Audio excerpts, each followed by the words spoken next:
Tipos de discapacidad. ¿Cómo ser una empresa inclusiva?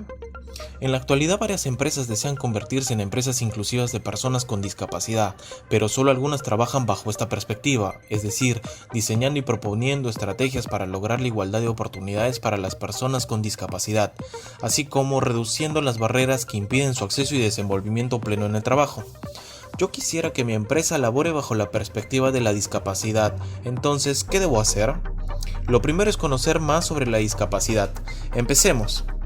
¿Qué es la discapacidad? Es la deficiencia o limitación anatómica, fisiológica o psicológica convertida en una restricción para participar o realizar una determinada actividad, producto de las barreras devenidas de factores contextuales, ambientales o interpersonales.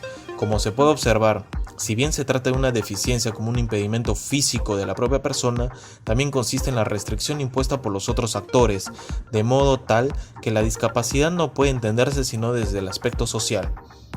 En esa línea, ¿quién es una persona con discapacidad? Según el artículo 2 de la Ley General de la Persona con Discapacidad, Ley 29973, es aquella persona que tiene una o más deficiencias físicas, sensoriales, mentales o intelectuales de carácter permanente, que al interactuar con diversas barreras actitudinales y del entorno, no puede o se ve impedida de ejercer sus derechos y su inclusión plena en la sociedad, en igualdad de condiciones que los demás. Ahora entiendo que no solo se trata de una condición física, sino que es tal debido a las barreras del contexto, siendo parte de esta incluso nosotros mismos como ciudadanos. Interesante. ¿Y qué tipos de discapacidad existen? Existen 5 tipos. La discapacidad física, la cual se caracteriza por la afectación de la estructura corporal en los miembros o en los órganos, originada en el sistema musculoesquelético, nervioso, cardiovascular, aparato digestivo, urogenital, endocrino, piel y neoplasias. La persona con discapacidad física no es únicamente la que usa silla de ruedas, sino existe una gama más amplia. Por ejemplo, si la afectación es en la motricidad de las extremidades, se denomina discapacidad motora. Si se trata de una afectación que genera una talla baja, se llama acondroplasia, entre otros. La discapacidad sensorial, la cual se caracteriza por la afectación o la pérdida de uno o más sentidos. Esta se origina en el aparato visual, auditivo o del lenguaje. Existen 3 tipos.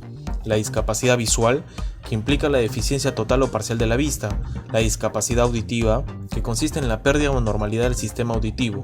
Ello incluye la sordera, que es cuando no se percibe nada, y la hipoacusia, que se trata de pérdidas leves, moderadas y severas. La discapacidad del habla, que se refiere a las dificultades que van desde problemas de potencia de voz, articulación, calidad del habla, hasta la incapacidad total para hablar. La discapacidad intelectual, la cual se caracteriza por las limitaciones significativas en el funcionamiento cognitivo y en la conducta adaptativa, expresadas en el cuidado propio, vida en el hogar, habilidades sociales, uso de la comunidad, autodirección, contenidos escolares y otras prácticas. Se origina antes de los 18 años. El tipo más conocido es el síndrome de Down, cuyo funcionamiento intelectual es inferior a la media.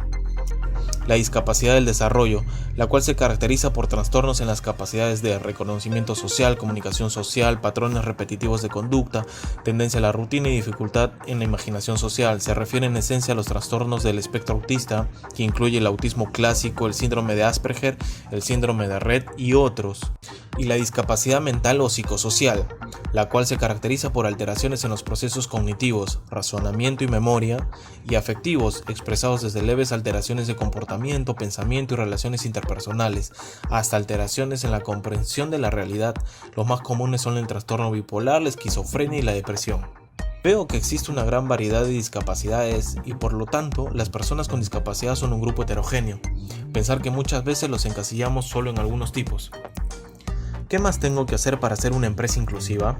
El lenguaje es muy importante porque contribuye y evidencia el cambio cultural basado en el respeto a la persona con discapacidad. Por lo tanto, tus trabajadores y tú no deben decir sordito, ciego, el mongolito, el discapacitado.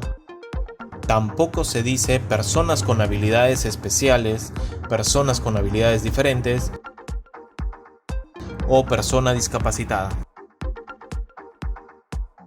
Entonces, ¿cómo se dice? Persona con discapacidad física,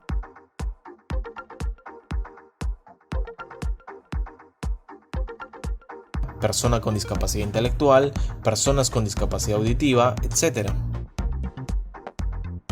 Recuerda que trabajar bajo la perspectiva de discapacidad no es un acto de altruismo, sino de respeto y justicia orientado a reducir la desigualdad de oportunidades y eliminar las barreras que nosotros mismos como sociedad hemos impuesto.